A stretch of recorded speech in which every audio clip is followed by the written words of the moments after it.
انتظام کر کے اپنے تخت و تاج کے لیے سامان کرتی ہے، کی عزت کی حفاظت کرنا جانتی ہے۔ میں آبرو لوٹنے والوں سے مخاطب نہیں ہوں، اس لیے کہ مجمع آبرو لوٹنے والوں کا نہیں ہے۔ جو سن رہے میں ان سے بات کرنا چاہتا ہوں، جن تک میری آواز پہنچ نہیں سکتی میں ان سے مخاطبت نہیں کرنا چاہتا۔ اہل سیاست کے معاملات جانے، ظالم اپنے ظلم کے انجام کو پہنچنے کے لیے تیار رہیں، کفر کردار تک کے کافر اپنے کفر کے انجام کو پہنچنے کے لیے تیار رہیں۔ میں نے ان سے کوئی گفتگو نہیں کرنا، لیکن آج کسی قوم کی بیٹی کی اگر آبرو کو لوٹ کر کے امت کو ذلیل کرنے کی کوشش کی جا رہی ہے، اگر تمہارے گھروں کو جلا کر تمہیں بے گھر کرنے کی کوشش کی جا رہی ہے، اگر تمہیں تباہی کے دہانے پر پہنچانے کی کوشش کی جا رہی ہے، اگر تمہیں غربت کی سطح سے نیچے گرا کر تمہارے ایمان کو چھیننے کی کوشش کی جا رہی ہے، تو کب تک دوسروں پر انگلی اٹھاتے رہو گے؟ میری قوم کے جوانوں، اللہ کے حبیب نے آج سے 1450 سال پہلے تمہاری ذلت و رسوائی کا سبب بیان کیا۔ اقبال رونا روتے ہیں، وائے ناکامی متائے کارواں جاتا رہا، کارواں کے دل سے احساس ضیا جاتا رہا۔ ماہ رمضان میں شراب کے اڈوں کو آباد کرنے والے، ماہ رمضان میں زنا کے اڈوں کو آباد کرنے والے، ماہ رمضان میں چھپ چھپ کر کھانے والے، ماہ رمضان میں اللہ اکبر اپنے ہاتھوں کی انگلیوں سے انٹرنیٹ کے وہ بٹن کو چھیڑ کر کے زنا کے مناظر دیکھنے والے، اپنے ماں باپ کا دل دکھانے والے، لوگوں پہ ظلم کرنے والے، نماز کے اوقات میں بستر کی پہ سکون کی نیند سونے والے، دل کھول کر کان کھول کر اپنے ایمان کے کانوں سے، اپنی غیرت کے کانوں سے، اپنے دل کے کانوں سے میرے نبی کی حدیث کو سن لو۔ اللہ کے حبیب صلی اللہ علیہ وسلم فرماتے ہیں میری امت کو اس وقت تک کوئی رسوا نہیں کر سکے گا، میری امت کو اس وقت تک کوئی ذلیل نہیں کر سکے گا جب تک امت ماہ رمضان شریف کا احترام کرتی رہے گی۔ حضرت ام ہانی نے پوچھا یا رسول اللہ، ماہ رمضان شریف کا احترام کرنا کیا ہے اور رمضان شریف کا حق ضائع کرنا کیا ہے؟ آقا فرماتے ہیں جو رمضان شریف میں بھی کبیرہ گناہوں میں مبتلا ہوتے ہیں وہ رمضان شریف کے حق کو ضائع کرتے ہیں، اور جو رمضان شریف کے حق کو ضائع کر دے پھر اس وقت امت کو ذلت و رسوائی سے دنیا کی کوئی طاقت بچا نہیں سکتی۔ آج ماہ رمضان شریف کا احترام کیا ہو رہا ہے؟ کل تک کے مسلمان اور دنوں میں گناہ کرتے تھے، لیکن رمضان شریف آتا تھا تو کم سے کم فلمیں لوگ دیکھنا بند کر دیتے تھے، داڑیاں مڈانا بند کر دیتے تھے، مسجدوں کو آباد کرنا شروع کر دیتے تھے۔ اب تو لوگ کس قدر بے باک ہو گئے، کس قدر نڈر ہو گئے کہ رمضان شریف میں بھی لوگ اپنے آپ کو گناہوں سے نہیں روکتے، بلکہ میری قوم کا جوان بڑے دھڑلے سے کہتا ہے یار اپنے سے روزہ نہیں رکھا جاتا، اس لیے کہ ہمیں تو گٹکے کی عادت ہے، ہمیں تو پان کی عادت ہے، ہمیں تو سگریٹ کی عادت ہے۔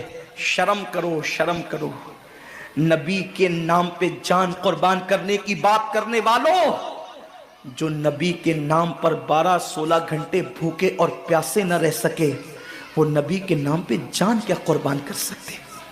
اور جب سے تم نے احترام رمضان المبارک ترک کر دیا تمہاری آبرو کو لوگوں نے کھیل بنا لیا، اور اب تو لوگوں کو احساس گناہ بھی نہیں رہا، احساس جرم بھی نہیں رہا۔ گناہ کے ساتھ اگر احساس گناہ انسان کی زندگی میں ہے تو انسان اپنے آپ کو گناہوں سے بچا لیتا ہے، لیکن اب ہمارے اندر احساس گناہ نہیں، اب تو ہم گناہ کو ہنر سمجھتے ہیں، اب تو ہم گناہوں کو فیشن سمجھتے ہیں۔ احساس گناہ کیا ہے؟ اگر انسان گنہگار ہو اور احساس گناہ بھی ہو تو وہ ایک نہ ایک دن سدھر جاتا ہے، وہ ایک نہ ایک دن سنور جاتا ہے۔ ہمارے پاس احساس گناہ ختم ہو گیا۔ آئیے بتاؤں احساس گناہ کتنی قیمتی چیز ہے۔ رمضان شریف میں کھا رہے ہیں، پی رہے ہیں، بلکہ مسلمانوں کی ہوٹلیں بند ہے تو غیر مسلموں کی ہوٹلوں میں کھا رہے ہیں، چھپ چھپ کر گھروں میں کھا رہے ہیں۔ لوگوں سے چھپ کر کھانے والوں، جو تیرا کچھ نہیں بگاڑ سکتا تو اس انسان سے چھپ کر کے کھا رہا ہے۔ جو خدا تجھے سزا دے گا کیا تو اس کی نگاہوں سے بھی چھپ سکتا ہے؟ اور روزے بھی کیا روزے رہ گئے۔ اب تو روزے بھی رسم بن گئے. جو روزے رکھتے ہیں رمضان شریف میں ان کو روزہ رکھنے کی عادت ہے, وہ روزے کو عبادت نہیں سمجھتے. جو روزہ عادت بن جائے وہ نجات نہیں دلا سکتا, جو روزہ عبادت بن جائے وہ نجات دلا سکتا. ایک تو روزے کی عادت ہے اور ایک تو روزہ عبادت ہے. روزہ عادت اور عبادت میں فرق کیا ہے؟ عادت یہ سب نے رکھا ہم بھی رکھ لیں, یہ عادت ہے. نہ رکھیں گے تو کیا جواب دیں گے, یہ عادت ہے. نہ رکھیں گے تو لوگ تانا دیں گے, عادت ہے. پھر روزہ عبادت کیا ہے؟ روزہ عبادت یہ ہے کہ اللہ نے روزہ رکھنے کا حکم دیا ہے اور مصطفیٰ جان رحمت نے روزے کا حق یہ بتایا ہے, اگر تو روزہ رکھے تو صرف بھوکا پیاسا نہ رہے بلکہ تیرا ہاتھ بھی روزے دار رہے, تیری زبان بھی روزے دار رہے, تیری آنکھ بھی روزے دار رہے, تیرا پیر بھی روزے دار رہے, تیرا کان بھی روزے دار رہے. کان روزے دار اس طرح کہ کان اللہ کے ممنوع کردہ چیزوں کو نہ سنے, ہاتھ روزے دار اس طرح ہاتھ اللہ کے منع کردہ کاموں کو نہ کرے, زبان روزے دار اس طرح کہ زبان اللہ کی ممنوع کردہ چیزوں کو ادا نہ کرے, پیر روزے دار اس طرح کہ پیر اس جگہ چل کر نہ جائے جہاں اللہ نے جانے سے منع کیا ہے. جب تو ان سارے اعضاء کو روزے دار بناتا ہے تو ایسے روزے کے معاملے میں میرا اللہ فرماتا ہے روزہ میرے لیے ہے اور میں ہی اس کی جزا ہوں. ہر عمل کی جزا جنت ہے, روزے کی جزا خدا کی ذات ہے. اسی لیے آقا فرماتے ہیں روزے دار کو دو خوشی ہے, ایک تو افطار کے وقت, دوسرا لقائے رحمان کے وقت, خدا کی زیارت کے وقت. صحابہ نے پوچھا آقا ہم اللہ کی زیارت کیسے کریں گے؟ آقا فرماتے جیسے تم آسمان پہ چاند دیکھتے ہو بلا تمثیل اسی طرح تم خدا کی زیارت کیا کرو گے. یہ روزے داروں کی شان ہے. آج کے روزے کیا ہے؟ جس میں جھگڑا, جس میں غیبت, جس میں چگلی, جس میں فساد. روزے کو عادت مت بناؤ, روزے کو عبادت بناؤ. احساس مٹ گیا, عبادتوں کا احساس مٹ گیا, گناہوں کا احساس ختم ہو گیا. جب تک کہ لوگوں میں گناہوں کا احساس زندہ تھا وہ عبادت کر کے بھی اللہ سے ڈرتے تھے, وہ عبادت کر کے بھی رب کی بارگاہ میں آنسو بہاتے تھے کہ مولا میں تو حق ادا نہ کر سکا. لیکن آج احساس نہیں ہے, اس لیے لوگ ہنستے ہنستے افطار کرتے ہیں. حالانکہ صحابہ کا معمول تھا جب افطار کا وقت آتا وہ ہاتھوں کو اٹھا کر کے روتے اور کہتے مولا روزہ تو چلا گیا لیکن روزے کا حق نہ ادا ہو سکا. آنسو بہاتے, ڈرتے. لیکن آج ایسا کچھ بھی نہیں ہے. ہماری ساری نیتیں تو دسترخوان پہ لگی ہوتی ہے افطار کے وقت. آئیے ایک بات نکل آئی, احساس گناہ. کیا ہے احساس گناہ؟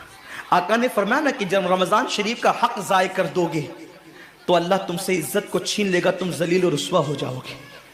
احساس ختم ہے گناہ کا.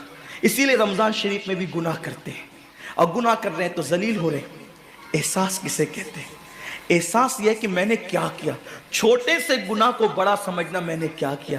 ایک خاتون بارگاہ رسالت میں آئی اور عرض کیا یا رسول اللہ مجھ سے زنا ہو گیا ہے, میں نے بہت بڑا جرم کر لیا ہے, آپ مجھ پہ حد لگا دیں, حد جاری کر دیں تاکہ میں گناہ سے پاک ہو جاؤں.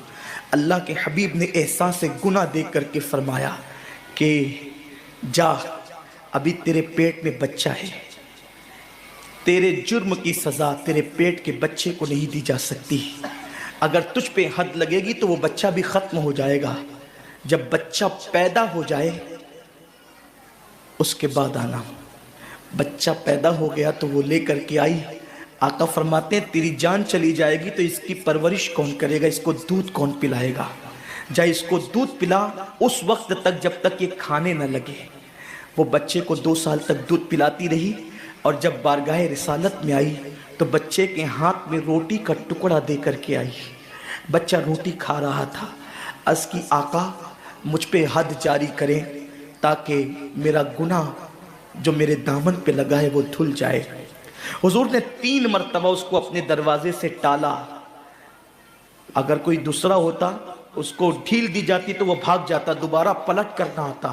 لیکن احساس گناہ تھا, گناہ کا احساس تھا کہ یہاں گناہ مٹ جائے تاکہ وہاں جواب دینے سے بچ جاؤں. اس خاتون نے 3ری مرتبہ حاضری دی, حضور اب میرا بچہ روٹی کھانے لگا ہے، مجھ پہ حد لگا دے تاکہ میں پاک ہو جاؤں۔ اللہ کے حبیب نے فرمایا اللہ کی بندی، جب اللہ نے تیرے جرم پہ پردے ڈال دیے تھے تو تو نے اظہار جرم کیوں کیا؟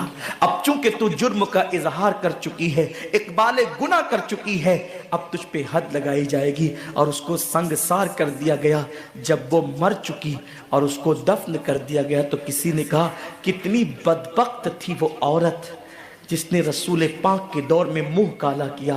میرے نبی نے فرمایا تو اس کا گناہ دیکھتا ہے، تو اس کا احساس گناہ نہیں دیکھتا۔ اس نے ایسی توبہ کی ہے، اگر اس کی توبہ 70 جہنمیوں پہ تقسیم کی جاتی تو اللہ ان کو بھی جنت عطا فرما دیتا۔ آقا کریم صلی اللہ علیہ وسلم فرماتے ہیں جو رمضان شریف میں گناہ کبیرہ کرتے ہیں، اب گناہ کبیرہ کی بہت بڑی تعریف ہے، اس کو نہیں بیان کروں گا، لیکن جو گناہ کبیرہ بڑا گناہ کرتے ہیں، پہلی بات تو چونکہ میرا مسلک صوفیہ ہے، صوفیہ سے کسی نے پوچھا کہ گناہ بڑا کیا ہے؟ امام غزالی فرماتے ہیں نہ کوئی گناہ چھوٹا ہے نہ کوئی گناہ بڑا ہے، بات تو یہ ہے جس گناہ پر خدا تیری پکڑ کر لے وہی گناہ سب سے بڑا ہے، اور جس نیکی پر خدا تجھے بخش دے وہی نیکی سب سے بڑی ہے۔